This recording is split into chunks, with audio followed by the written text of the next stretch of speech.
लागेर अहिले म 30 वर्षको उमेर भइसक्यो, आधी उमेर भइसक्यो, आधी उमेर भएर अहिले मैले बिजुली छोड्न खोजेँ। उसले के कारण होला, मैबाट के कमी भयो होला, उसलाई जे भयो नि म त्यही देख्ने, उसलाई के कुरामा कमी भयो होला। बिचरा नर्नुहोस् दिदी। टाउकोमै डाम छ सर मेरो, उसले पिरेर कपार लुस्छ मेरो, यसोमा घाँटीमा यहाँ छ। जतिखेर नि मैले नभनिकन माइतीलाई नभनिकन त्यतिर कति साइर बस्यो। आज भोलि त अत्याचार भयो हामीलाई, न दसैँ न तिहार, छोराछोरी छ। हाम्रो बाबा चाहिँ कहिले आउँछ मम्मी, सबैको बाबा छ, हाम्रो चाहिँ बाबा आउँदैन भने सबै सोध्छ छोराछोरीले। मैले प्रश्न केमा के गरेर दिने? तपाईँको श्रीमानसँगै हिँड्ने ती युवती, तिनलाई त लाज शरम हुनुपर्ने हो।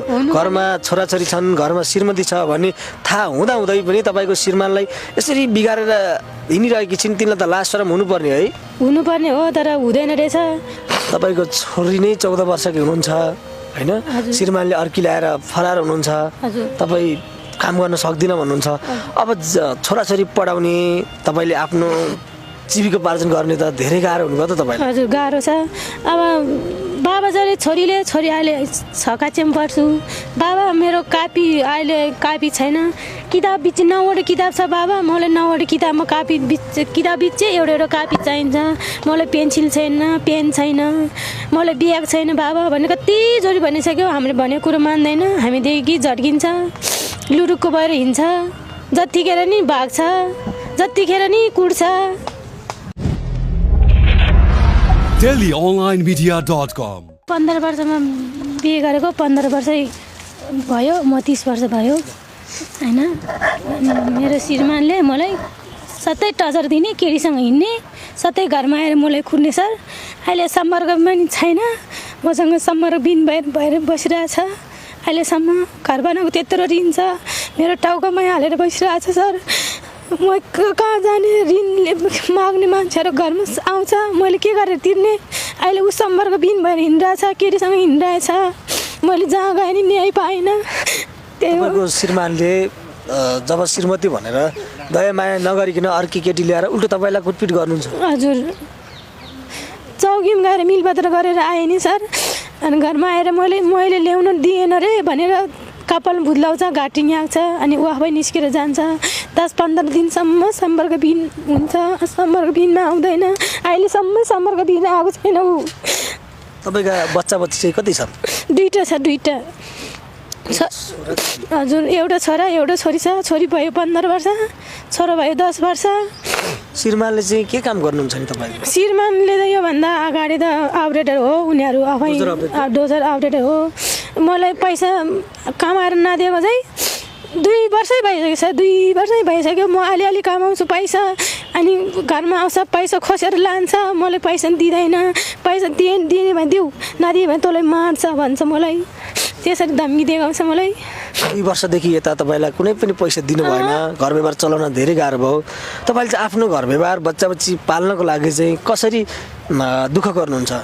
अब म अलिअलि खेतीपाती गर्छु, म यस्तै गर्छु, मेरो व्यापार यस्तै हो।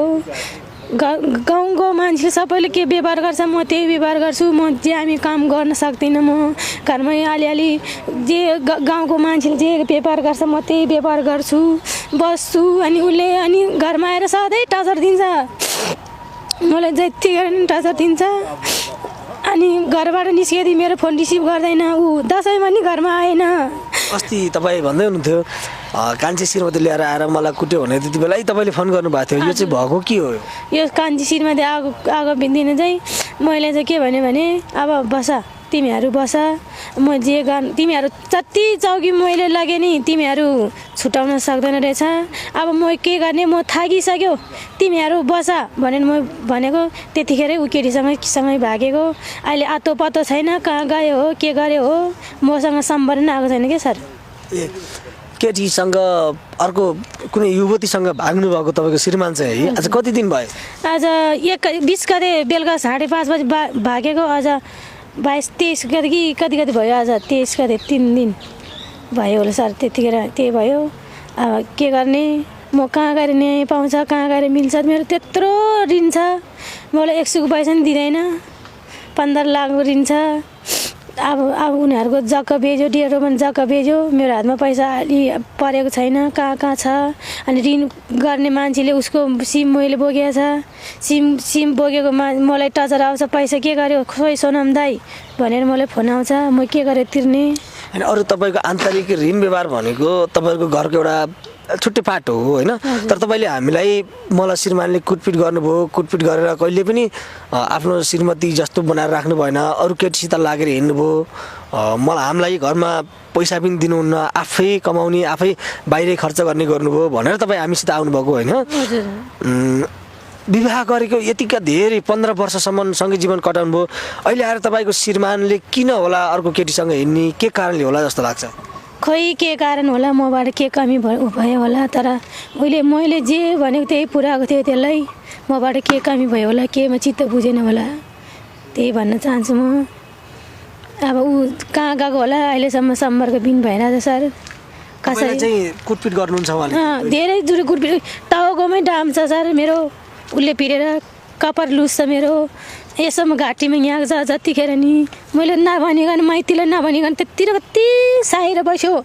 आज भोलि त अत्याचारण भयो हामीलाई, न दसैँ न तिहार, छोराछोरी छ, हाम्रो बाबा चाहिँ कहिले आउँछ मम्मी सबैको बाबा छ हाम्रो चाहिँ बाबा आउँदैन भनेर सबै सोध्छ छोराछोरीले। मैले प्रश्न केमा के गरेर दिने, मसँग सम्पर्क आयो भयो तेरो बाबा यस्तो ठाउँमा छ भनेर मैले भन्ने प्रश्न। तपाईँको श्रीमानसँगै हिँड्ने ती युवती तिनलाई त लाज शरम हुनुपर्ने हो, घरमा छोराछोरी छन्, घरमा श्रीमती छ भन्ने थाहा हुँदाहुँदै पनि तपाईँको श्रीमानलाई यसरी बिगारेर हिँडिरहेकी छिन्, तिनलाई त लाज शरम हुनुपर्ने है?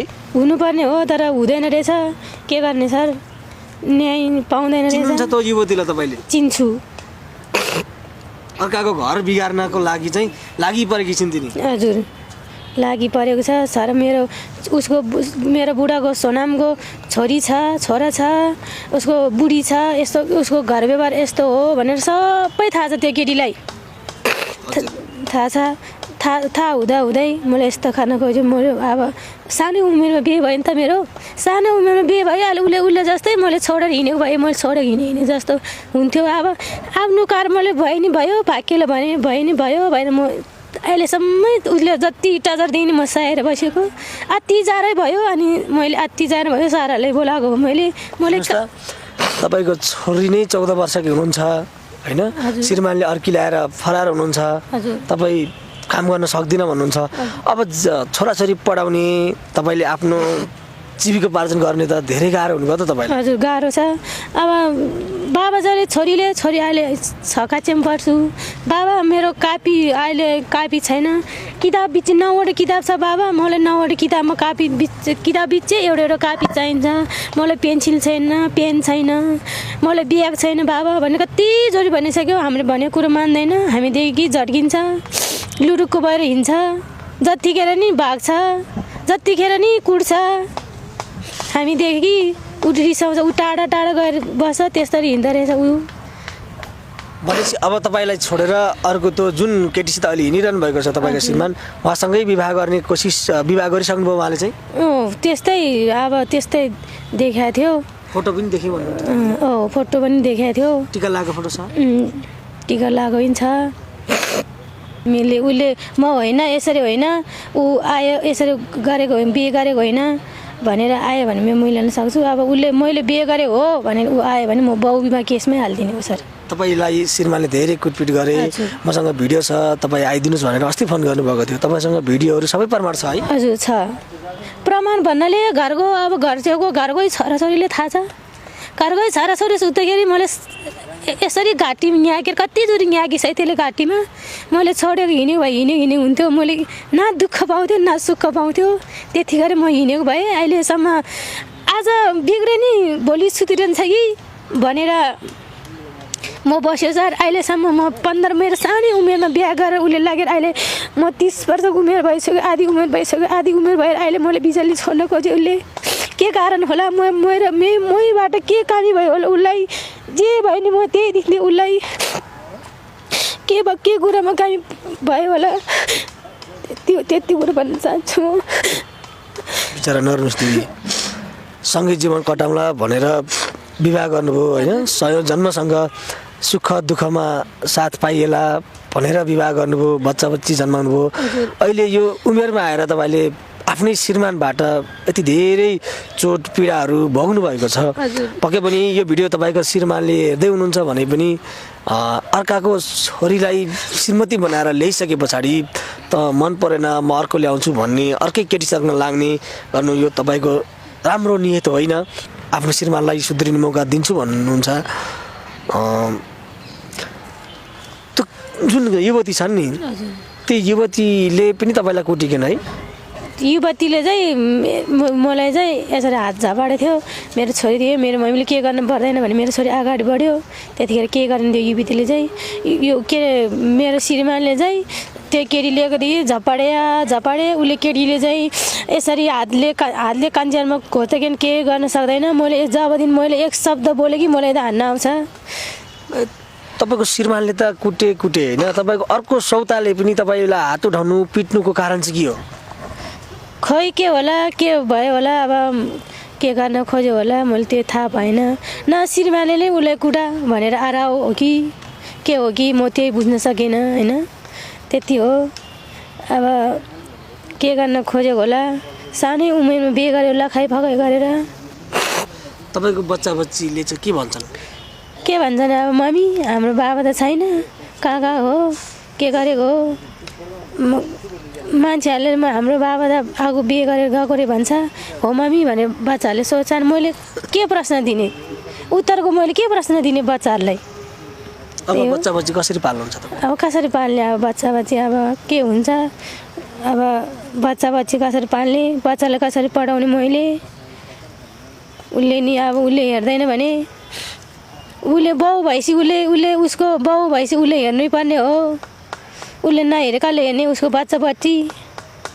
तपाईँले बौद्धमा ठाडो उजुरी हाल्नु भएको छ, कहाँ हाल्नु भएको छ? बौद्धमै हो, बौद्धमै ठाडो उजुरी हालेको छ मैले। मलाई उल्लो उजुरी हालेको छ, त्यही भएर मैले बौद्धमै ठाडो उजुरी हालेको छ। के भनेर तपाईँलाई उजुरी हालेको छ? मैले तिनीहरूलाई त्यो केटीलाई हातपात गर्यो अनि उसलाई के केटाहरू उठाएर मैले हान्न लगायो भनेर उजुरी हालेको रहेछ। मैले उसको मोबाइल चोर्यो भनेर हालेको रहेछ। उनीहरू भाग्दाखेरि चाहिँ मोबाइललाई छोडेर भागे हो, मैले चोरेको होइन। त्यति भन्दाखेरि माइती नेपालमा जाँदाखेरि नि मलाई अब तिमीहरू मिलेर जाऊ, के आइन्दा यस्तो यस्तो भन्यो। पक्कै पनि यो भिडियो